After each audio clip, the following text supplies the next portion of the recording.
ஜெபம் என்பது கிறிஸ்தவத்தின் அடித்தளமாய் இருந்து கிறிஸ்தவ சமுதாயம் ஜெபத்திலே உறுதியாய் தரித்திருந்து கிறிஸ்தவ பிள்ளைகள் எல்லாம் ஜெபித்து வருகிற வழக்கங்கள் உண்டு. பழைய ஏற்பாட்டிலே ஜெபித்திருக்கிறார்கள், புதிய ஏற்பாட்டிலே ஜெபித்திருக்கிறார்கள். பழைய ஏற்பாட்டில் உபவாச ஜெபங்கள் உண்டு, புதிய ஏற்பாட்டில் உபவாச ஜெபங்கள் உண்டு. இந்த ஜெபங்கள் முறைமைகளிலே அநேக காரியங்களிலே நாம் சீர்பட வேண்டியது அவசியமாக இருக்கிறது. அதனால தான் நம்ம ஏன் ஜெபிக்கிறேன், எதற்காய் ஜெபித்து கொண்டு இருக்கிறோம், நான் எப்படி ஜெபித்து கொண்டு இருக்கிறேன் என்று சொல்லி நம்மை நாமே நிதானிக்கும்படியாக கிட்டத்தட்ட 2 வருடத்திற்கு மேலாக நாம் என்ன செய்திருக்கிறோம். ஆல்டர்னேட் வீக்கில் நம்ம இந்த சத்தியங்களை தெரிந்து கொண்டு வந்திருக்கிறோம். தானியலை போல ஜெபிக்கணுமே, இடைவிடாம 3 வேளையும்லாம் ஜெபி சொல்லுவாங்க. ஆனா தானியல் என்ன ஜெபித்தார்னு யாரிடத்திலும் கேட்டால் சொல்ல தெரியாது. அப்போ ஜெபங்களை குறித்து அநேக காரியங்களில் நம்ம தவறுகளாக இருக்கிறோம். இயேசு கிறிஸ்து ஜெபிக்கிறதை காட்டிலும் ஜெபத்திலே எவ்வளவு கரெக்ஷன் பண்ணணும் என்று சொல்லி, இப்படி ஜெபிக்காதீங்க, இப்படி ஜெபிக்காதீங்க, இப்படி ஜெபிக்காதீங்க என்று சொல்லி அவர் அது மாயமானமான ஜெப முறைமைகளை எல்லாம் மாற்றும்படி இயேசு சொல்லி கொடுத்தார். அதில் நாம் கவனத்தை அதிகம் செலுத்த வேண்டியதாக இருக்கிறது.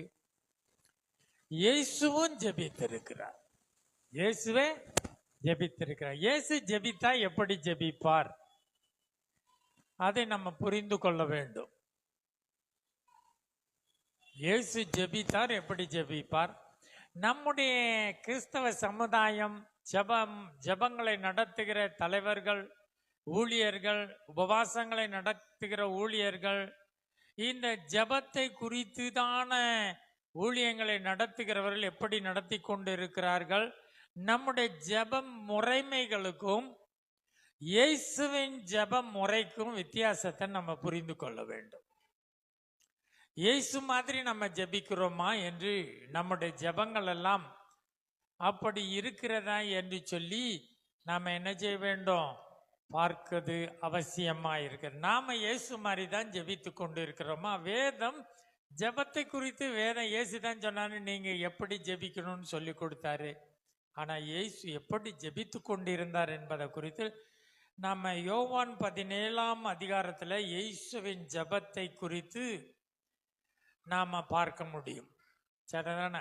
கொஞ்சம் கவனமா இருந்தாதான் முக்கியமான பாயிண்ட்டை பற்றி படிக்க முடியும். இயேசு எப்படி ஜெபித்தார், நான் எப்படி ஜெபித்து கொண்டு இருக்கிறேன், நானும் இயேசுவை போல ஜெபிக்கிறவனாய் நான் மாற வேண்டும் என்றால் இயேசுவின் ஜெபத்தின் முறைமைகளை நம்ம கற்றுக்கொள்ள வேண்டும். யோவான் 17ஆம் அதிகாரத்தை நல்லா நம்ம தெரிஞ்சு வச்சிருக்கணும். இயேசு எப்படி ஜெபித்தார் படிங்க. யோவான் 17ஆம் அதிகாரம் 1ஆம் வசனம் 2ஆம் வசனம்.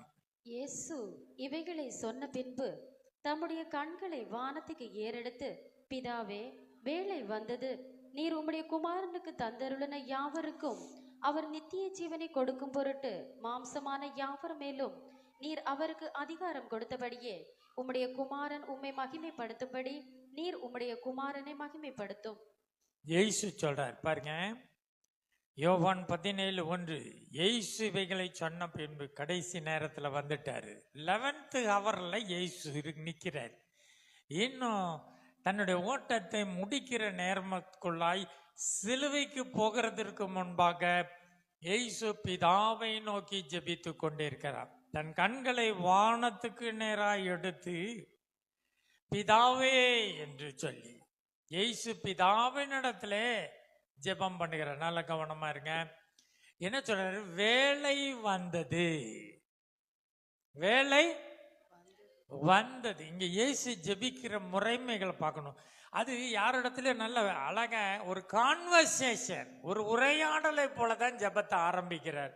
பிதாவே, டைம் ஆயிருச்சு. என்ன சொல்றாரு? டைம் ஆயிருச்சு, இப்ப வேளை வந்ததுன்னு சொல்றாரு. எந்த வேளை வந்தது என்று நம்ம பார்க்க வேண்டும். அவர் சொல்லுகிறார், யோவான் 12:23 எந்த வேலையை குறித்து இப்ப பிதா கிட்ட பேசுறாரு? பினிஷிங் டைம்ல இருக்கிறாரு. இப்ப இயேசு பிதா கிட்ட சொல்றாரு, வேலை வந்தது. எந்த வேலை வந்தது? அப்பொழுது இயேசு அவர்களை நோக்கி, மனுஷகுமாரன் மகிமைப்படும்படியான வேலை வந்தது. இப்ப இயேசு ஒரு வேலையை குறித்து பேசுகிறார். டைம் முடிய போகுது. கடைசி ஃபினிஷிங்ல தான் ரொம்ப ஆர்வமா இருப்பாங்க பாத்தீங்களா? ரன்னிங் ரேஸோ எல்லா காரியத்திலும் ஃபினிஷிங்க பார்ப்பாங்க, எப்படி எவ்வளவு வேகமா முடிக்கிறாங்க என்ன. அது மாதிரி இப்ப இயேசு 31.5 வருடமா இந்த பூமியில நடமாடிட்டு கடைசி நாட்களிலே வந்து நின்று கொண்டு இயேசு பிதாவை நோக்கி ஜெபிக்கிறார். வேலை வந்தது. எந்த வேலையை குறித்து பேசினார்னு 12:23 சொல்லுகிறது. மறுபடி படிங்க. அப்பொழுது இயேசு அவர்களை நோக்கி, மனுஷகுமாரன் மகிமைப்படும்படியான வேலை வந்தது. இப்ப இயேசு சொல்லுகிற வார்த்தை பாருங்க, மனுஷகுமாரன் மகிமைப்படும்படியான வேலை வந்தது. இயேசு பிதா கிட்ட ரொம்ப சீரியஸான மேட்டரை பேசிக்கிட்டு இருக்காரு. சும்மா இயேசு நம்மலாம் ஜபத்துல போய் என்ன ஜபிக்கிறோம் ஏது ஜபிக்கிறோம், நம்ம இயேசு பிதா கிட்ட பேசணுமா இல்லையான்னு கூட தெரியாம ஜபம் முடிச்சாச்சின்னு போயிடுறோம்ல. இங்க இயேசு பிதா கிட்ட உரையாடிக்கிட்டு இருக்காரு. அவர் சொல்றாரு, வேலை வந்தது. இயேசு எந்த வேலையை பத்தி பேசுறாருன்னு பிதாவுக்கு நல்லா தெரியும். எந்த வேலையை பத்தி பேசுறாருன்னா, மனுஷகுமாரன் மகிமைப்படும்படியான வேலை வந்தது. இப்ப இயேசு எதுக்கு நேரா போறாரு? சிலுவைக்கு நேரா போகிறாரு. ஆனா இயேசு சொல்லுகிறார், பிதாவே வேலை வந்தது. மனுஷகுமாரன் மகிமைப்படும்படியான வேலை வந்தது என்று இயேசு பிதாவினிடத்துல பேசிக்கொண்டிருக்கிறதை பிதாக்கு தெரியும். என் மகன் குமாரனாகிய கிறிஸ்து என்ன செய்றாரு? மகிமைப்படுத்தப்பட வேண்டிய வேலை வந்தது. சிலுவையை குறித்து அங்க போகிற நிலைமையிலே இதை பேசிக் கொண்டிருக்கிறார். 27 படிங்க. யோவான் 12:27. இப்பொழுது என் ஆத்துமா கலங்குகிறது, நான் என்ன சொல்லுவேன்? பிதாவே, இந்த வேலை நின்று என்னை ரட்சியும் என்று சொல்லுவேனோ? இப்ப இயேசு சிலுவை கிட்ட வந்துட்டார், கெத்செமனே தோட்டத்துக்கிட்ட வந்துட்டாரு. இப்ப இயேசு என்ன செய்கிறார்? கெத்செமனே ஜபத்துல குமாரன் மகிமைப்படும்படியான வேலை வந்திருக்கிறது. ஆனா இன்னொன்னு என்னன்றா, அவர் பாடுகளுக்குள்ளாய் போக வேண்டிய நிலைமையும் இருக்கிறது. சிலுவையை குறித்து இவர் மகிமைப்படும்படியான வேலை என்று சொல்லுகிறார். இன்னொரு பக்கம் இயேசுவின் சரீரம் முழுவதுமாய் பாடுகளுக்குள்ளாய், வேதனைக்குள்ளாய், அவமானத்துக்குள்ளாய், ஆத்துமா சரீரம் முழுவதுமாய் அங்கே பாடுகளுக்குள்ளாய் போகிற வேலை. அதனாலதான் இயேசு சொல்றார், என் ஆத்துமா கலங்குகிறது, நான் மகிமைப்படுத்தப்படுகிற வேலை வந்திருக்கிறது. எவ்வளவு சந்தோஷமா ஜாலியா போக வேண்டிய ஆளு, ஆனா இங்க அதற்கு முன்பு சரீரம் மகா பாடுகளுக்குள்ளாய் போக வேண்டியதாயிரு. அந்த நிலைமையில இங்க ஒரு கலக்கத்துல இருந்து பேசுகிறார். பிதாவே, நீர் குமாரனை மகிமைப்படுத்துகிற வேலை வந்து விட்டது. இயேசு சீசர்களுக்கு சொல்லிக் கொடுக்கிறார், குமாரன் மகிமைப்படும்படியான வேலை வந்தது. பிதாவே, வேலை வந்தது. நீங்க ரொம்ப ஆழ்ந்து கவனிச்சாதான் இது முடியும். இயேசு பிதாவினிடத்திலே ஜெபித்து கொண்டு இருக்கிற விதத்தை குறித்து நம்ம பார்க்கிறோம். இப்ப சரீர பாடுகளின் மத்தியிலே இங்கே ஒரு மகிமையின் வேலையாய் இருக்கிறது. ஆகவே தான் சொல்றாரு, என் ஆத்துமா கலங்குகிறது, நான் என்ன சொல்லுவேன்? பிதாவே, இந்த வேலை நின்று என்னை ரட்சியும் என்று சொல்லுவேனா? இப்ப குமாரனுடைய மகிமையின் வேலை, இந்த மகிமைப்படுகிற இந்த வேலை எனக்கு வேண்டாம். ஏனென்றால் இங்கு மகா பாடுகளுக்குள்ளாய் பரலோகத்தின் நியாயாதிபதி இங்கே பாடுகளுக்குள்ளாய் கடந்து செல்க. சர்வ சிருஷ்டிப்புக்கும் எஜமானர் இங்கே மனிதனால் அவமதிக்கப்பட்டவராய், மனிதனால் சிறைப்பிடிக்கப்பட்டவராய் அந்த கேடு அடைகிற வேலை. இந்த வேலை தான் இயேசு மகிமைப்படுகிற வேலை. இந்த வேலையினின்று என்னை ரட்சியும் என்று சொல்லுவேனோ, அல்லது அதை சொல்றாரு, ஆகிலும் இதற்காகவே இந்த வேலைக்குள் வந்தேன். இதற்காகவே இந்த வேலைக்குள் வந்தேன். ரெண்டும் மிங்கிலா இருக்குது. இயேசு மகிமைப்படுத்தப்படுகிற வேலை, இயேசு பாடுகளுக்கு உட்படுத்தி மரணத்திலே உட்படுத்தப்படுகிற இந்த வேலையிலே என் ஆத்மா கலங்குகிறது. நான் இந்த வேலை நின்று என்னை ரட்சியும் என்று சொல்லுவேனோ என்று சொல்லிட்டு அவர் சொல்றாரு, ஆகிலும் நான் இதற்காகவே இந்த வேலைக்குள் வந்தேன். இயேசு ஒரு டைமிங்க பத்தி பேசுற, பினிஷிங் டைமை பத்தி பேசுற. இதைத்தான் இயேசு பிதா கிட்ட யோவான் 17 பேசுறாரு. சொல்லிட்டு இத சொல்றாரு. என்ன சொன்னாரு? 23 என்ன சொன்னாரு? மனுஷகுமாரன் மகிமைப்படும்படியான வேலைன்னு சொல்லிட்டு, நல்ல கவனமா இருங்க. ரொம்ப நம்ம இயேசுடைய ஜெபம், பிதாவிடத்துல இயேசு ஜெபிக்கிறார்னா ரொம்ப ரொம்ப ஆழமாய் கவனிக்க வேண்டிய விதம். என்னால அவ்வளவு அழகா உங்களுக்கு சொல்லி கொடுக்க முடியுமான்னு தெரியல. நம்ம ஒரு 5 வசனத்தை மாத்திரம் தான் பார்க்க போறோம். இயேசு மகிமைப்படும்படியான வேலை, இங்கே பாடுகள் வந்திருக்கிறது. இந்த வேலை நின்று என்னை ரட்சியும் என்று சொல்லுவேனா, ஆகிலும் இந்த வேலைக்காக தான் நான் இங்க வந்திருக்கிறேன். 33 வருடம் நான் காத்து கொண்டு ஓடினது இந்த வேலைக்காக தானே. இப்ப இந்த வேலைக்காக வந்தேன்னு சொல்லிட்டு அவர் சொன்னாரு. பிதாவே, வேலை வந்தது. இல்ல, 28ஆம் வசனம் படிங்க. 12:20. உமது நாமத்தை மகிமைப்படுத்தும் என்றார். இப்ப பாருங்க, இப்ப இயேசு சொன்னார் குமாரன் மகிமைப்படும்படியான வேலைன்னு சொன்னாரு. இப்ப இயேசு சொல்றாரு, பிதாவே உமது நாமத்தை மகிமைப்படுத்தும். இப்ப பிதாவை பத்தி பேசுறார். குமாரன் மகிமைப்படும்படியான வேலையிலே இப்ப என்னை ஒப்பு கொடுக்கிறேன்.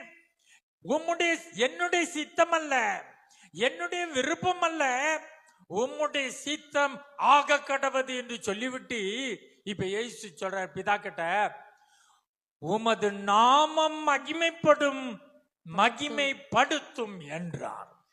இயேசு பிதா கிட்ட என்ன சொன்னாரு? உமது நாமத்தை மகிமைப்படுத்தும். குமாரன் மகிமைப்படும்படியான வேலையிலே இயேசு ஜெபிக்கிற விதத்தை பாருங்க. உமது நாமத்தை மகிமைப்படுத்தும். இங்க பாருங்க, செல்ஃப் ஓரியன்டே கிடையாது. இயேசு குமாரன் மகிமைப்படுகிற வேளையிலே இயேசு என்ன ஜெபிக்கிறார்? பிதாவே உமது நாமம் மகிமைப்பட வேண்டும் என்று ஜெபிக்கிறார். அங்க செல்ஃப், அவரை தான் என் ஆளுதான் ஜெயித்தார்னு சொல்லி உலகமே பரலோகமே துதித்து பாராட்டப்படுகிற இந்த மகிமையின் வேலை, குமாரனை மகிமைப்படுத்துகிற வேலையிலே இயேசு சொல்றார், பிதாவே உமது நாமத்தை நீர் மகிமைப்படுத்தும். சரிதான், நான் நல்ல கவனமா இருக்கேன். நான் அப்பதான் நல்லா புரியும். அப்ப என்ன பதில் வருது? வானத்திலிருந்து பதில் வருது. அப்பொழுது மகிமைப்படுத்தினேன் இன்னமும் மகிமைப்படுத்துவேன் என்கிற சத்தம் வானத்திலிருந்து உண்டாயிற்று. அப்ப இயேசுவுடைய ஜெபம் பிதா கேட்டுக்கொண்டே இருந்தார். இயேசு ஜெபித்த உடனே வானத்திலிருந்து சத்தம் வருகிறது, மகிமைப்படுத்தினேன் இன்னமும் மகிமைப்படுத்துவேன். எதை மகிமைப்படுத்தினாரு? பிதாவினுடைய நாமம் மகிமைப்பட்டது, இன்னமும் மகிமைப்பட அது ஆயத்தமாய் இருக்கிறது என்பதை இயேசு பிதா இயேசுவுக்கு பதிலாய் கொடுக்கிறார். சரிதானா? அப்ப அது தொடர்ந்து பார்க்கும்போது இந்த சத்தம் எனக்காக இல்ல உங்களுக்காக வந்துச்சுன்னு சொன்னார். சரிதானா? இப்ப அந்த பாயிண்ட்ல இருந்து பாருங்க, வானத்திலிருந்து சத்தம் வந்துச்சு. சரி, யோவான் 17:4 படிங்க.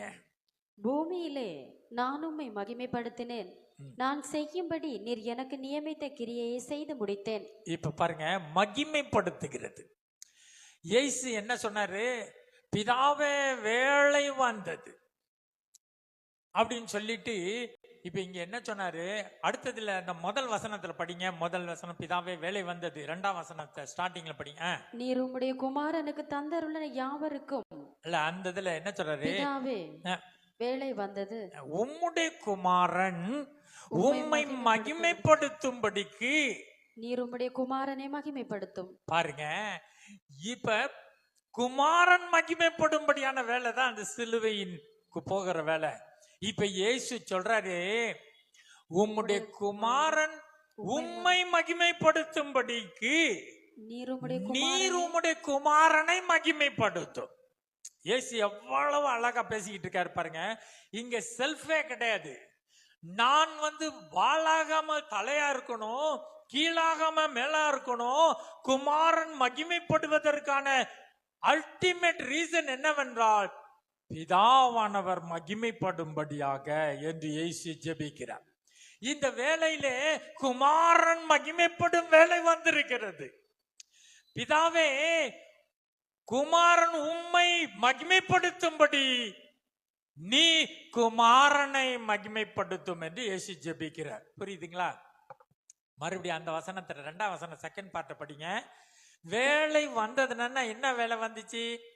குமாரன் மகிமைப்படும்படியான வேலை வந்தது. சரிதானா?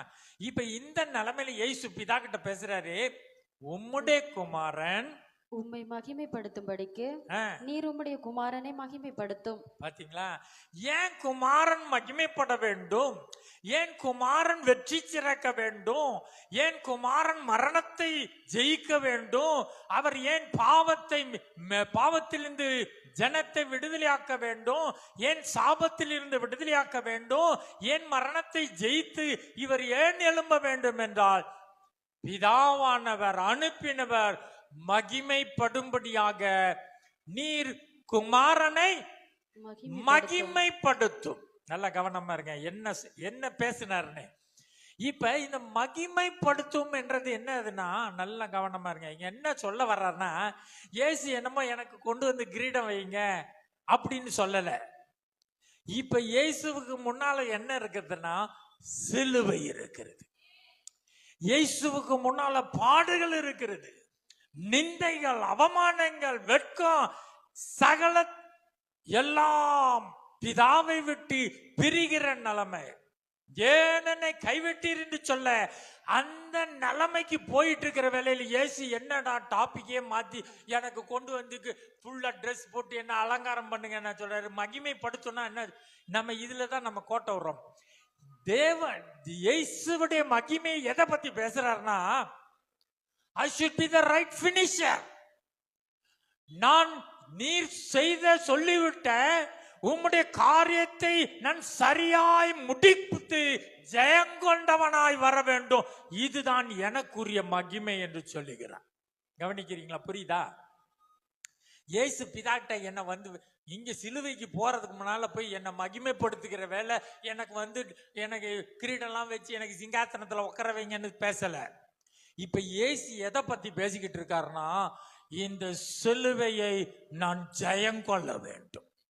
நான் எதிர்கொள்ளுகிற இந்த சிலுவையிலே நான் ஜெயங்கொள்ள வேண்டும்.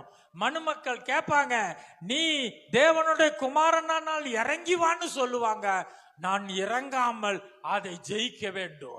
மரணத்துக்கு அதிகாரியான பிசாசை மரணத்துல நான் ஜெயிக்க வேண்டும்.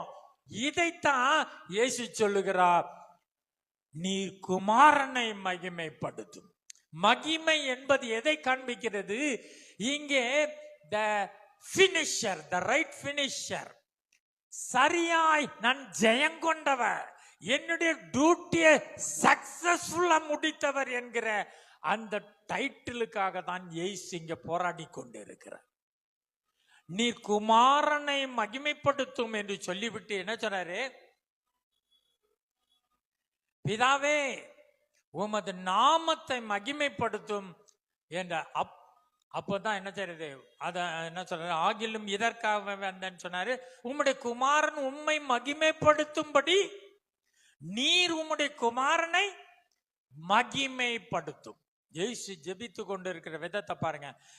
டைமை நீங்க நல்லா கவனிக்கணும்.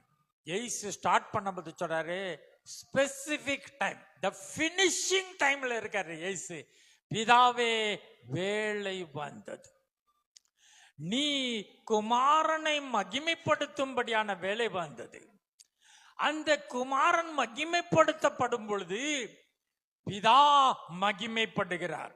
ஏன்னா அவர் தான் அனுப்பினவர்.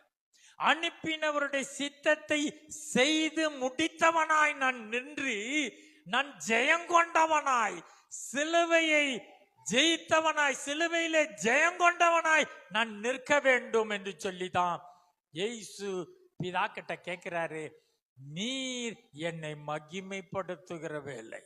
சரிதானா? சரி, இதை குறித்து நம்ம பார்க்கணும். என்ன சொல்ற? யோவான் 17:4 படிங்க. பூமியிலே நான் உம்மை மகிமைப்படுத்தினேன், நான் செய்யும்படி நீர் எனக்கு நியமித்த கிரியை செய்து முடித்தேன். இப்ப இயேசு சொல்கிறார், பூமியில நான் 33.5 வருஷம் ஓட்டத்தை ஓடிட்டேன் ஆண்டவரே, பூமியில நான் உம்மை மகிமைப்படுத்தினேன். இப்ப மகிமைப்படுத்துறதுனா என்ன பண்ணிக்கிட்டு இருந்தாருன்னு சொல்றாரு. அங்க ஃபுல் ஸ்டாப் வைக்கல, அங்க செமிகோலன் போட்டிருக்குது. இயேசு பிதாவை எவ்விதமாய் மகிமைப்படுத்தினார்னு அங்க சொல்றாரு. அதத்தான் இப்ப சொல்றேன். இப்ப மகிமை மகிமை மகிமைன்னு பேசுறோமே, இந்த மகிமையின் ரகசியத்தை நான் சொல்றேன். இப்ப இயேசு என்ன சொல்றாரு? நான் செய்யும்படி. யோவான் 17:4 படிங்க. பூமியிலே நான் உம்மை மகிமைப்படுத்தினேன், பூமியில நான் உம்மை மகிமைப்படுத்தினேன். ஏசு என்ன செஞ்சார்? மகிமைப்படுத்து, பிதா வாழ்க, பிதா வாழ்க, பிதா வாழ்க, இப்படியா கொடி கொடி சொத்திக்கிட்டு ஊர்வலமா போயிட்டு இருந்தாரு? அத சொல்லல. நான் பூமியிலே உம்மை மகிமைப்படுத்தினேன். எப்படி படுத்தினேன் தெரியுமா? அதான் சொல்ற. செமிகோலன் போட்டிருக்கு. எப்படி பிதாவை குமாரன் மகிமைப்படுத்தினார்னு போட்டிருக்கு. நான் செய்யும்படி நீர் எனக்கு நியமித்த கிரியை செய்து முடித்தேன். நான் செய்யறதுக்கு என்னென்ன டியூட்டி கொடுத்தீங்களோ நான் அதை செய்து முடித்தேன். இதுதான் பிதாவை மகிமைப்படுத்துகிறதான காரியம். புரியுதுங்களா? நாம மகிமைப்படுத்தினா ஆண்டவரை தோத்திரம் தோத்திரம் தோத்திரம் என்னமோ இப்படி அப்படி இப்படி இதெல்லாம் இல்ல. அவர் சொல்றாரு, இயேசு எவ்விதமாய் பிதாவை மகிமைப்படுத்தினேன்னு சொல்றாரு, நீ எனக்கு செய்யும்படி சொன்னவைகளை எல்லாம் நான் செய்து முடித்தேன். இவ்விதமாய் நான் உம்மை மகிமைப்படுத்தினேன். இப்பொழுது வேலை வந்தது, நீர் குமாரனை மகிமைப்படுத்தும். ஏனென்றால் பிதா மகிமைப்படும்படியாக குமாரனை மகிமைப்படுத்தும். இப்ப நான் பினிஷ் பண்ணுகிற ஒரு வேலைக்கு வந்திருக்கிறேன். I have finished 99. இப்போ one thing is pending. இந்த டியூட்டில நான் சக்சஸ்ஃபுல் ஆகணும். அதற்காய் நீர் மகிமைப்படுத்தப்பட வேண்டும். நான் மகிமைப்படுத்தப்பட வேண்டும். I should be a successor. நான் கான்கரரா, நாம் ஜெயம் கொண்டவராய் இதை சிலுவையிலே முடித்ததை நான் செய்ய வேண்டுமே. இதைத்தான் இயேசு இங்க ரெஃபர் பண்றாரு. நீ குமாரனை மகிமைப்படுத்தும்.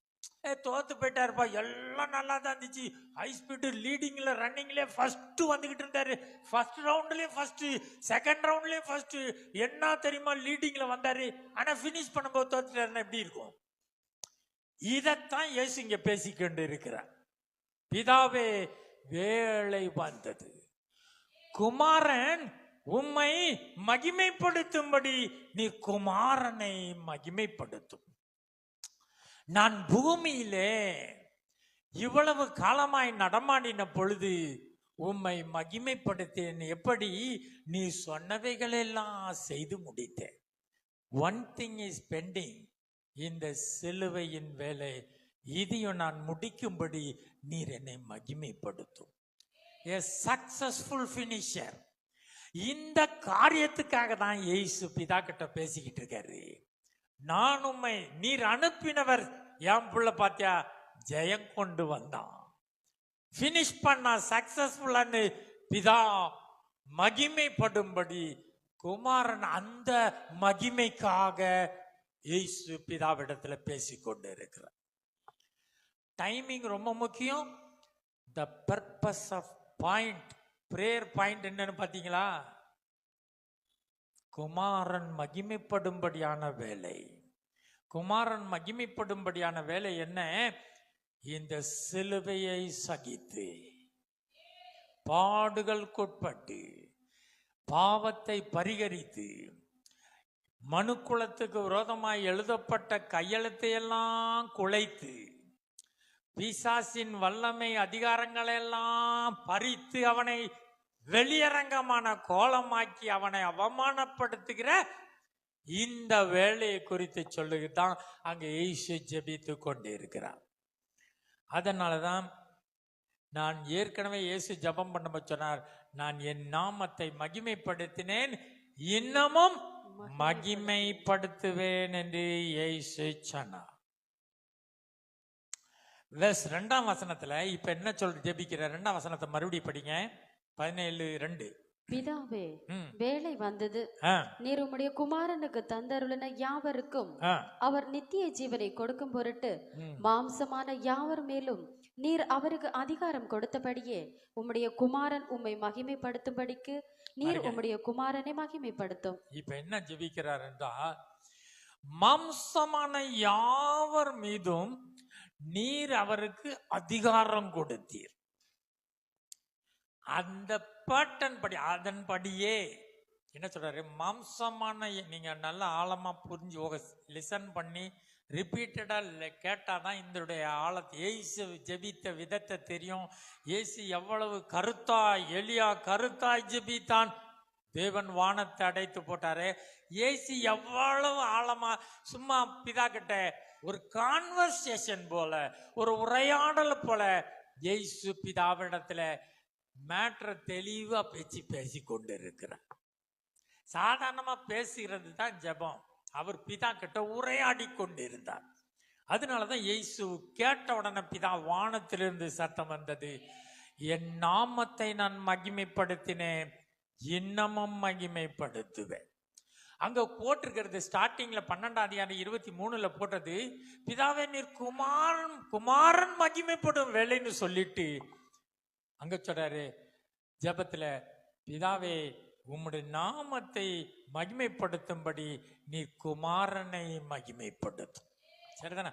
இப்ப இங்க என்ன சொல்றாரு, மாம்சமான யாவர் மீதும் நீர் அவருக்கு அதிகாரம் கொடுத்தபடியே. என்ன மேட்டருக்கு வர்றாரு, என்ன அனுப்புனீங்க மாம்சமான யாவருக்கும், வானத்தின் கீழே இயேசு கிறிஸ்துவின் நாமமே அல்லாமல் வேறே நாமம் கட்டளையிடப்படவில்லை. மாம்சமான யாவர் மீதும் அதிகாரம் கொடுத்தபடியே உம்முடைய குமாரன் உம்மை மகிமைப்படுத்தும்படிக்கு. புரியுதுங்களா? அப்ப மாம்சமான யாவர் மீதும் அதிகாரம் கொடுத்திருக்கிறாரு. அதுல அவர் கரெக்டா அதை செய்து முடித்தவராய் திரும்ப வேண்டும். சரிதானே? அப்படின்னு சொல்லிட்டு அதுல மாம்சமான யாவர் மீதும் நீர் அவருக்கு அதிகாரம் கொடுத்தபடியே. சரிதானே? இப்ப எல்லாரும் மீதும் அதிகாரம் கொடுத்தாரு. ஆனா எல்லாரையுமே நித்திய ஜீவனுக்கு கொண்டு போக முடியாது. பாருங்க, இப்ப இதுல அதை தொடர்ந்து படிங்க. நீர் உம்முடைய குமாரனுக்கு, இல்ல 2ஆம் வசனத்துல அவர் நித்திய ஜீவனை கொடுக்கும் பொருட்டு மாம்சமான யாவர் மேல நீர் அவருக்கு அதிகாரம் கொடுத்தபடியே. பாருங்க, நித்திய ஜீவனை யாருக்கு கொடுக்கணும்? மாம்சமான யாவருக்கும் கொடுக்கும்படி அதிகாரம். நல்லா பண்ணிக்கங்க. இப்ப எதுக்கு இயேசு பிதாவை அனுப்பியிருந்தாரு அதை பத்தி பேசுறேன். நான் வந்ததின் நோக்கம், நான் பினிஷ் பண்ண போறேன். இந்த பினிஷ் பண்ண போகிறதுல தான் பேசுறாரு இயேசு. நீர் உம்முடைய குமாரனுக்கு, பிதாவே வேலை வந்தது, நீர் உம்முடைய குமாரனுக்கு தந்தருளின யாவருக்கும் நித்திய ஜீவனை கொடுக்கும் பொருட்டு. இப்ப நல்லா கவனமா இருங்க. இயேசு பேசுற ஒவ்வொரு வேர்ட்லயும் ரொம்ப ஆழமா நீங்க கவனிச்சாதான் மிஸ்டேக் பண்ண மாட்டீங்க. இப்ப மாம்சமான யாவருன்னு சொல்லி இருக்கு. ஆனா இங்க என்ன ஸ்டார்டிங் ஆரம்பிச்சது என்னது? நீர் எனக்கு தந்தருளினவர்களுக்கு நித்திய ஜீவனை அருளும்படி. நாட் ஆல், எல்லாரும் கிடையாது. அதத்தான் இங்க டிஃபரன்ஷியேட் பண்றாரு. என்ன சொல்றாரு? நீர் உம்முடைய குமாரன், நல்லா அந்த வசனத்தை நல்லா படிங்க.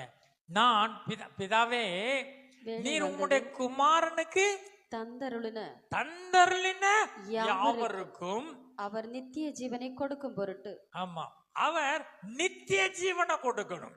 நான் என் ஆடுகளுக்காய் ஜீவனை கொடுக்கவும் அது பரிபூரணப்படுத்தும் வந்தேன். யாருக்கு? என் ஆடுகள். அதை இங்க ஸ்பெசிஃபை பண்ற. நீர் எனக்கு தந்தருளவர்களுக்கு நான் நித்திய ஜீவனை அருளும்படிக்கு. இப்ப எதுக்கு சிலுவைக்கு நேரா போயிட்டு இருக்காரு? இந்த பர்பஸை பினிஷ் பண்ண போறதுக்கு முன்னால யாருக்காக இந்த ஃப்ரூட்? நான் இந்த சிலுவையில ஜெயம் கொண்டு வருகிறதுனால என்ன ஆகும்? நீர் எனக்கு தந்தவர்களுக்கெல்லாம் நான் நித்திய ஜீவனை அருளும்படி சொல்லிட்டு மாம்சமான யாவர் மீதும் நீர் அதிகாரம் கொடுத்தீர். சரிதானே? இப்ப என்டையர் ஹியூமன் ரேஸையே கொண்டு வர்றாரு. அதுல ஒரு செக்ட சொல்றாரு, நீர் எனக்கு தந்தருளினவர்களுக்கு நித்திய ஜீவனை அருளும்படி மாம்சமான யாவர் மீது எனக்கு அதிகாரம் கொடுத்து. பிதா குமாரனுக்கு மாம்சமான யாவர் மீதும் அதிகாரம் கொடுத்தாரு. ஆனா இயேசு சொல்றார், எவன் மேல் இரக்கமாய் இருக்க சித்தமாய் இருக்கிறேனோ அவன் மீது இரக்கமாய் இருப்பேன். எவன் மீது உருக்கமாய் இருக்க சித்தமாய் இருக்கிறேனோ அவன் மீது உருக்கமாய் இருப்பேன். இது நான் சொல்ற வேர்டு, நான் கொடுக்கிற எக்ஸ்பிளனேஷன் கரெக்டான நீங்க ரெஃபர் பண்ணிக்கணும். பாருங்க, நல்ல கவனியமா இருங்க. சொன்னாரு, மாம்சமான யாவர் மீதும் அதிகாரம் கொடுத்தீங்க. ஆனா யாருக்கு நித்திய ஜீவனை கொடுக்க போறேன்? நீர் எனக்கு தந்தருளினவர்களுக்கு நித்திய ஜீவனை கொடுக்கும்படிக்கு. சரிதானே? இப்ப யோவான் 12:37-41 வரையும் படிங்க. அவர் இத்தனை அற்புதங்களை அவர்களுக்கு முன்பாக செய்திருந்தும். இல்ல 37. சரி. அவர் இத்தனை அற்புதங்களை, இயேசு நடமாடி 33 வருஷமா இத்தனை அற்புதங்கள் எல்லாம் செய்துட்டாரு. யாருக்கு? மாம்சமான யாவருக்கும் ரட்சிப்பை காணும்படி என்ன செஞ்சாரு? இவ்வளவு அற்புதங்களை திரளாய் செய்திருந்தும் அவர்கள் அவரை விசுவாசிக்கவில்லை. சரிதானா? இயேசு எங்கேயாவது இதெல்லாம் நீங்க எனக்கு தந்த ஆடுன்னு சொல்லி இவங்களுக்கு மட்டும் சொல்லல. இயேசு மாம்சமான யாவும் அவரை காணும். இருளில் இருக்கிற ஜனங்கள் பெரிய வெளிச்சத்தை கண்டார். மரண இருளிலே வெளிச்சம் உதித்தது என்று சொல்லி இயேசு நன்மை செய்கிறவராய் மாம்சமான யாவருக்கும் முன்பு இயேசு நன்மைகளையும் அற்புதங்களையும் அடையாளங்களை செய்து கொண்டு வந்து, இதை யோவான் 12 தான் சொல்றாரு. அங்க மகிமைப்படுத்துகிற வேலைன்னு சொன்னாரே, பிதாவே உம்மை மகிமைப்படுத்துன்னு சொன்னாரே, அதே அதிகாரத்துல தான் பேசுறாரு. என்ன சொன்னாரு? அவர் இத்தனை அற்புதங்களை அவர்களுக்கு முன்பாக செய்திருந்தும். இயேசு இந்த பூமியில மாம்சமான எல்லாருக்கும் அதிகாரம் கொடுத்தீங்க. இயேசு எல்லாரும் முன்பாக தான் அந்த அற்புதங்களை செய்திருந்தும் அவர்கள் அவரை விசுவாசிக்கவில்லை. அவர்கள் எல்லோரும் அவரை விசுவாசிக்கவில்லை. கர்த்தாவே, எங்கள் மூலமாய் கேள்விப்பட்டவதை விசுவாசித்தவன் யார்?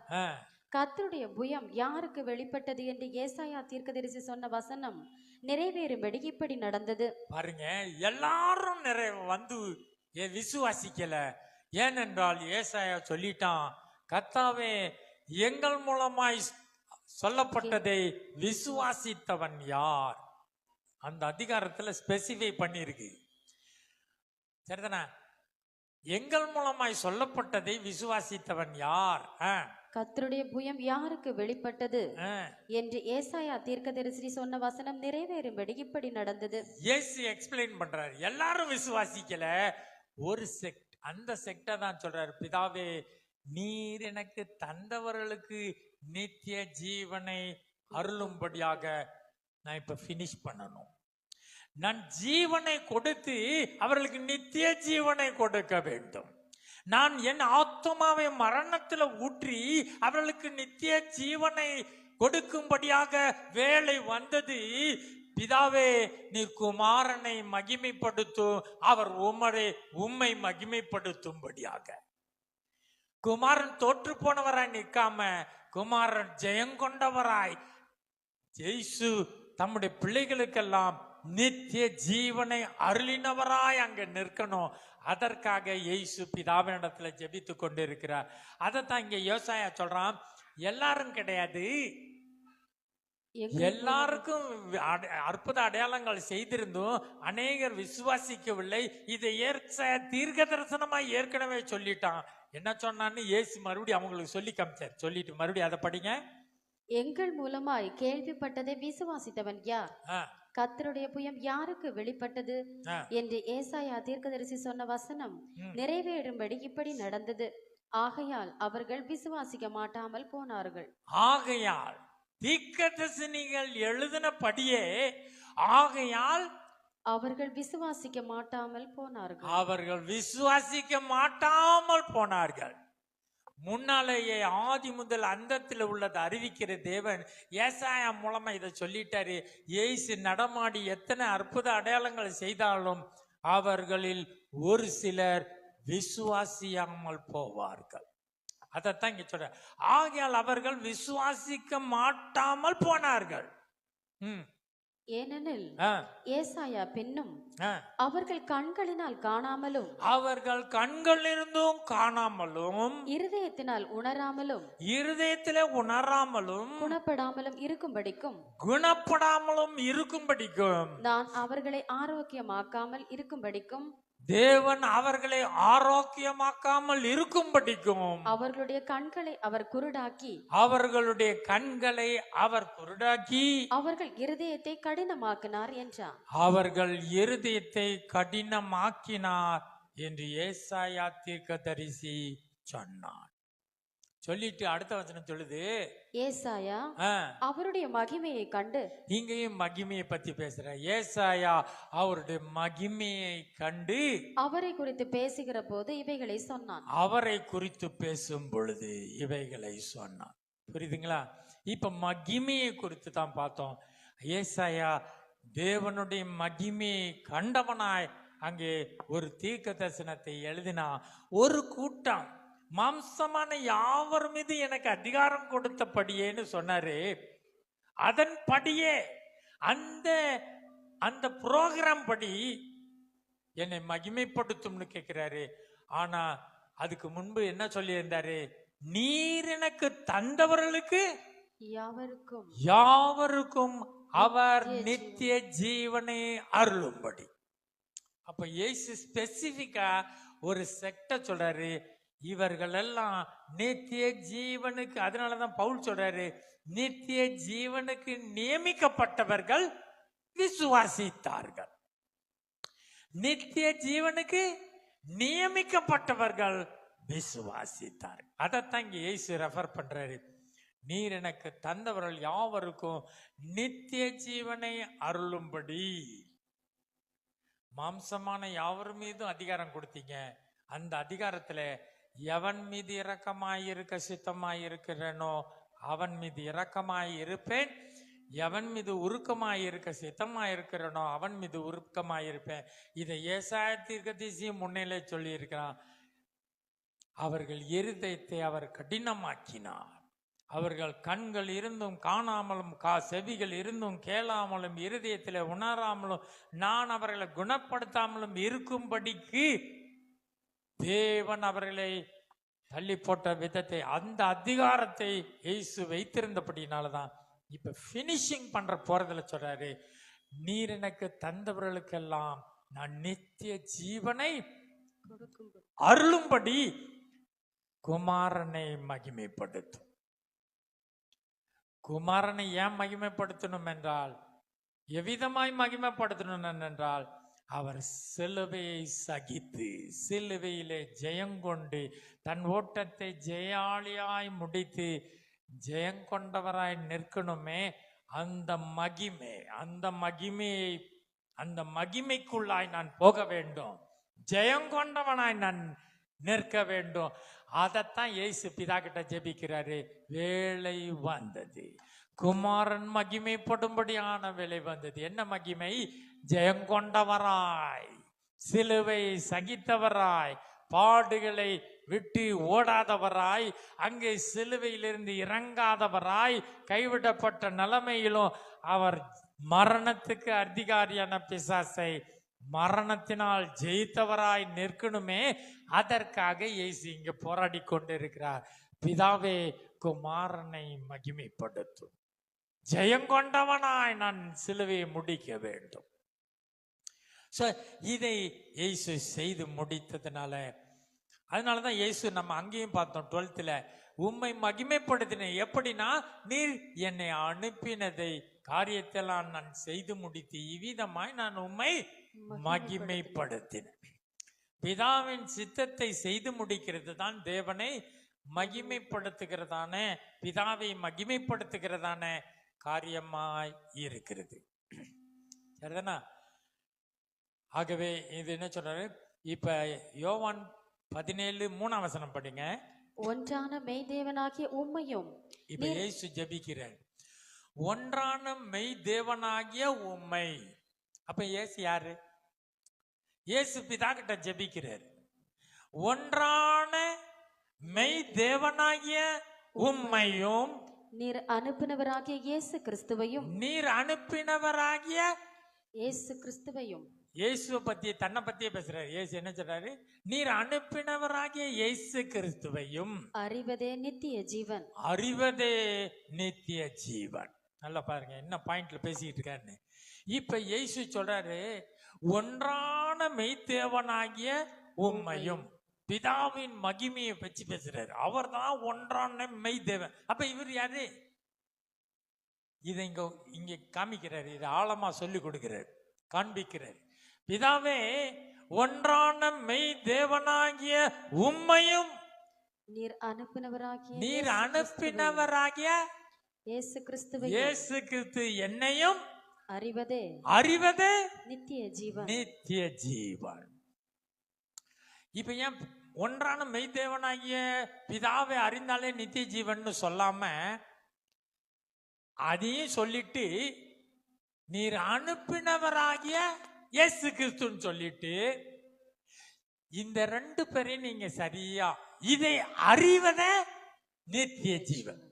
ஸ்டார்டிங் என்னது? நீர் எனக்கு தந்தவர்களுக்கு நான் என்ன கொடுக்கணும்? நித்திய ஜீவனை கொடுக்கணும். இப்ப நித்திய ஜீவன் என்னது? பரலோகத்தில் போய் யுகா யுகா காலமாய் தேவன் கட்டின பங்களால தங்க பொன்மயமான தெருவில் நடந்து, அதுதான் நித்திய ஜீவனா?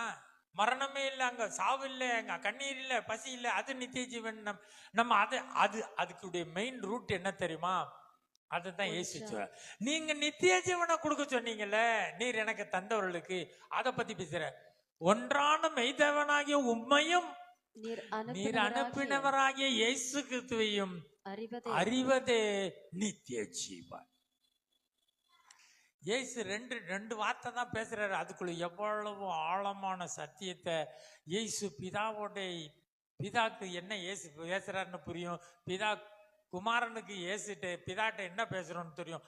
அவ்வளவு அண்டர்ஸ்டாண்டிங்ல இருந்து அவ்வளவு நெருங்கினவர்களாய் ஒரு ஃபினிஷிங் ஸ்டேஜில் மகிமையான வேலையில மகிமையான காரியத்தை குறித்து இயேசு பிதாவினிடம் உரையாடி பேசிக்கொண்டிருக்கிறார். நீர் எனக்கு தந்தவர்களுக்கு நித்திய ஜீவனை அருளும்படி என்னை மகிமைப்படுத்தும், என்னை பினிஷராய் என்னை வைத்துக் கொள்ளும் சொல்லி ஜெபித்துட்டு இப்ப சொல்றாரு நித்திய ஜீவன் என்னது? அங்க யுகா யுக காலமாய் வாழ்வது. அது என்னன்னா, அதோட ரூட் என்னன்னா, உம்மையும் நீர் அனுப்பினவராகிய என்னையும் அறிவதே நித்திய ஜீவன். ஸோ நித்திய ஜீவன்னா வேற எதையும் கேட்கல, நம்மளை சரியா அவங்க புரிஞ்சுக்கணும். நான் என்ன ஜெபிக்கிறேன், நான் எதற்காய் சிலுவைக்குள்ள போறேன், அவர்கள் மகிமைப்பட வேண்டும் குமாரன்னா அது என்னன்னு புரிஞ்சுக்கணும். பிதா மகிமைப்படுகிறார் என்றால் அது என்னன்னு புரிஞ்சு கொள்ளணும். அவர்கள் மாம்சமான யாவருக்கும் அதிகாரம் கொடுத்தது என்னன்றா அதை புரிந்து கொள்ளணும். நீர் எனக்கு தந்தவர்களுக்கு நித்திய ஜீவனை கொடுக்கணும்னா அது என்னன்னு புரிந்து கொள்ளணும். இப்படி எல்லாவற்றையும் என் ஜனம் புரிந்து கொள்ளணும். அதுவே நித்திய ஜீவன். சரிதானா? இப்ப ஏன் இயேசு பிதா கிட்ட சொல்லும் போது சொன்னாரு, இயேசு பூமியிலே மகிமையை துறந்து வந்தார். இயேசு எப்படி வந்தாரு? அவர் தேவனுக்கு சமமாய் இருப்பதை கொள்ளையாடின பொருளாய் எறலாமல் மகிமையை துறந்து அடிமையின் ரூபம் எடுத்து வந்ததுனாலதான் இயேசு சொல்றாரு, ஒன்றான மெய் தேவனாகிய உம்மையும். அவர் மகிமையை விடல. பிதா மகிமையை இழக்காது இருக்கிறார். குமாரன் மகிமையை இழந்தவராய் எங்க நிற்கிறாரு. அதனாலதான், ஆனா மகிமையை விட்டு வந்திருக்கிறேன் என்று அவர் அறியர். பிதாவே, நீர் மகிமை உள்ள தேவன், நீரே ஒன்றான தேவன். இவங்க என்னை யாருன்னு புரியணும், நான் மகிமையை விட்டு வந்தவர் என்று புரியணும், என்னையும் அவர்கள் அறியணும், உண்மையும் அறியணும், அதுதான் நித்திய ஜீவன் சொல்லிட்டு இப்ப என்ன ஜெபிக்கிறார்னு பாருங்க. பூமியிலே நான் உம்மை மகிமைப்படுத்தினேன், நான் செய்யும்படி நீர் எனக்கு நியமித்த கிரியை செய்து முடியும். சரி, அதை சொல்லிட்டு இப்ப என்ன சொல்றாரு? 5ஆம் வசனத்துல சொல்றாரு, பிதாவே, பிதாவே, உலகம் உண்டாகிறதற்கு முன்னே. இப்ப எங்க போயிட்டாருன்னா, உலகம் உண்டானதுக்கு முன்பு. இப்ப நீர் ஒன்றான தேவனாகிய மகிமையின் தேவன், நான் மகிமையை விட்டு வந்திருக்கிறவர். இப்ப இயேசு ஜெபிக்கிறாரு, பிதாவே, உலகம் உண்டாகிறதற்கு முன்பு உம்மிடத்தில் எனக்கு உண்டாயிருந்த மகிமையினாலே, உம்மிடத்திலே எனக்கு உண்டாயிருக்கிற மகிமையினாலே இப்பொழுது நீர் என்னை உம்மிடத்திலே மகிமைப்படுத்தும். என்னை உம்மிடத்திலே மகிமைப்படுத்தும். இப்ப என்ன சொல்றாரு இயேசு பிதா கிட்ட? நான் மகிமையை விட்டுட்டு வந்திருக்கிறேன், அதனாலதான் சொன்னேன், ஒன்றான மெய் தேவனாகிய உம்மையும். நீர் எந்தவித மகிமையை இழக்காதவராய் அவ்வளவு மகிமையில இருக்கிறீர். நான் மகிமையை துறந்து வந்திருக்கிறேன், நான் அந்த மகிமைக்குள்ளாய் வர வேண்டும். இப்பதான் அந்த குளோரிய பத்தி பேசுறார். புரியுதுங்களா? முதல்ல மகிமையை பத்தி எதை பத்தி பேசினார் என்றா, முதல்ல நீர் அனுப்பினதை நான் செய்து முடித்தவனாய் அந்த மகிமையில நிற்க வேண்டும். அந்த மகிமையை பத்தி பேசினார். இப்ப சொல்றாரு, பிதாவின் மகிமையை பத்தி பேசுறாரு. அந்த மகிமை நல்லா படிங்க, பாருங்க, மறுபடியும் அந்த வசனத்தை படிங்க. பிதாவே, பிதாவே, உலகம் உண்டாகிறதற்கு முன்னே. அப்ப இயேசு மகிமையை விட்டுட்டு வரல, உலகம் உண்டாவதற்கு முன்னாக உம்மிடத்தில் எனக்கு உண்டாயிருந்த மகிமையினாலே. உம்மிடத்தில் இயேசுவுக்கு பிதாவினிடத்துல உண்டாயிருந்த மகிமையினாலே இப்பொழுது நீர் என்னை உம்மிடத்திலே மகிமைப்படுத்தும். என்னை உம்மிடத்திலே மகிமைப்படும். என்னை உம்மோடு கூட அந்த மகிமைக்குள்ளாய் என்னை சேர்த்து விடும். என் பிள்ளைங்களுக்கெல்லாம் சரி. இப்ப என்ன இதுவரையும் புரிஞ்சுக்கிட்டோம், சரிதான்? இந்த மகிமையை பத்தி ரொம்ப இயேசு இந்த ஜெபத்தில் அதிகமாய் பிதாவுக்கு போகிறது முன்பு மகிமையை பத்தி பேசியிருக்க. இப்ப இயேசு அந்த மகிமையை இழந்து வந்ததுனாலதான் இயேசு பிதா கிட்ட ஜெபிக்கும் போனாரு, ஒன்றான மெய் தேவனாகிய உம்மையும் நீர் அனுப்பினவராகிய என்னையும் அறிவதே நித்திய ஜீவன் சொல்லிட்டு இப்ப இயேசு சொன்னாரு, அவங்கள விட்டுட்டு சொல்றாரு, உலக தோற்றத்துக்கு முன்பாய் நீர் வைத்து நான் உம்மோடு இருந்த மகிமைக்குள்ளாக இப்பொழுது உம்மிடத்தில் என்னை மகிமைப்படுத்தும். உம்மோடு கூட நான் ஒன்றாய் அந்த மகிமைக்குள்ளாய் நான் வந்து சேர வேண்டும். உயிர் தெழுந்து இயேசு பிதாவின் வலது பாரிசத்திலே, இயேசு இங்க ஜபித்து அதைத்தான் ஜபிக்கிற.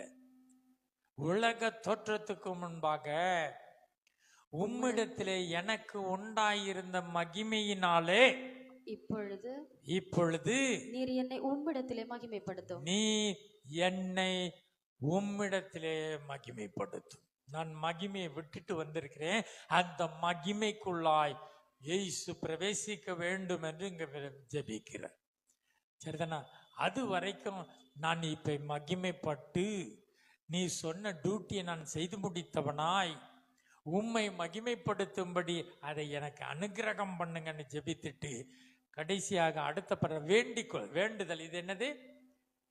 It is asking. என்ன ஜெபம் என்னது? கேளுங்கள் சொல்றோம்ல. இப்ப கடைசியா இங்க இவ்வளவு நேரம் உறவாடிக்கிட்டு இருந்தாரு, இப்ப கடைசியில தான் வேண்டுதலை வைக்கிறாரு. என்ன வேண்டுதல்னா, உலக தோற்றத்துக்கு முன்பாய் உம்மிடத்திலே எனக்கு உண்டாயிருந்த மகிமையினாலே என்னை உம்மிடத்தில் மகிமைப்படுத்தி என்னை உம்மோடு கூட சேர்த்து பிதாவின் வலது பாரிசலத்திலே இயேசு ஜெயங்கொண்டவராய் வீற்றிருந்து அந்த மகிமையின் சுதந்தரிக்கிற இந்த பாயிண்ட குறித்து இயேசு பிதாவினிடத்துல வேண்டிக் கொண்டார். வேண்டுதலுக்கு முன்பு அங்க உரையாடல் ஓடிக்கொண்டிருந்தது. அதற்கு முன்பு வேலை வந்தது என்கிற அந்த பர்பஸ் ஆஃப் பிரேயர், டைமிங் எல்லாம் சின்க்ரனைஸ் ஆகி இயேசு ஆழமாய் அங்கே ஜபத்தை ஏறெடுத்து கொண்டு இருந்தார். நம்ம என்னென்ன பார்த்தோம்னா, ஒரு கான்வர்சேஷன் மாதிரி இயேசு பிதா கிட்ட பேசிக்கிட்டு இருக்கார். சரிதானா? டைம்லி பிரேயர், கடைசி நேரத்தில் இயேசு ஜபித்து கொண்டிருக்கார். Purpose fulfilled for glory of the father. பிதாவின் மகிமைக்கென்று இந்த பர்பஸை ஃபுல்ஃபில் பண்ணும். எது? சிலுவையை நான் ஜெயித்து வர வேண்டும், பிதாவின் மகிமைக்கென்று. ஆகவே குமாரன் மகிமைப்பட வேண்டும். பிதா கிட்ட இயேசு ஜெபித்தாரு, உம்முடைய நாமத்தை மகிமைப்படுத்தும் என்று சொல்லி. பிதா சொன்னாரு, என் நாமத்தை மகிமைப்படுத்தினேன், இன்னமும் மகிமைப்படுத்துவேன். இன்னமும் என்பது இந்த சிலுவை வேலையை குறித்து அங்கே பேசின வார்த்தையாய் இருந்தது. இயேசு கேட்டார். என்ன கேட்டாரு?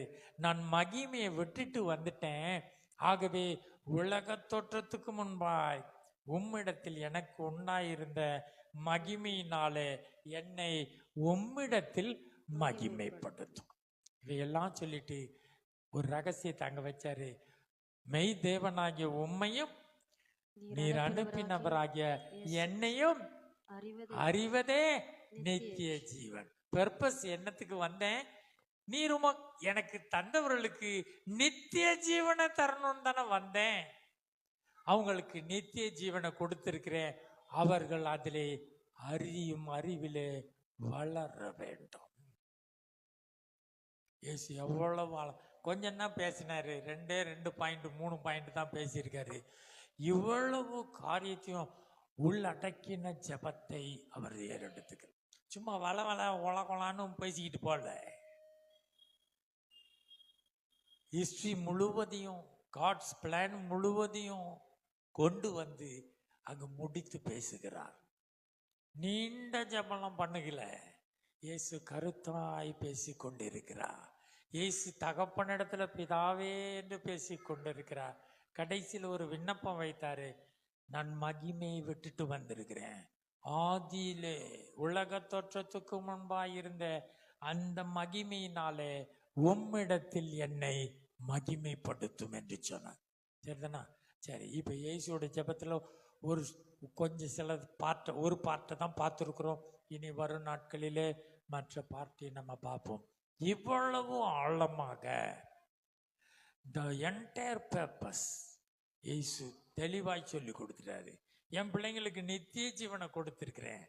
அவர்கள் என்ன நித்திய ஜீவனை பெற்றுக்கொள்ளணும் என்றால், மெய் தேவனாகிய உம்மையும் அனுப்பினவராகிய என்னையும் அறிவதே நித்திய ஜீவன். இதற்காகத்தான் நீர் எனக்கு அதிகாரம் கொடுத்தீர், நான் இதை செய்து கொண்டிருக்கிறேன் என்று இயேசு சொல்லியிருக்கு. சரி, நம்ம எழும்பி ஜெபித்து முடிப்போம்.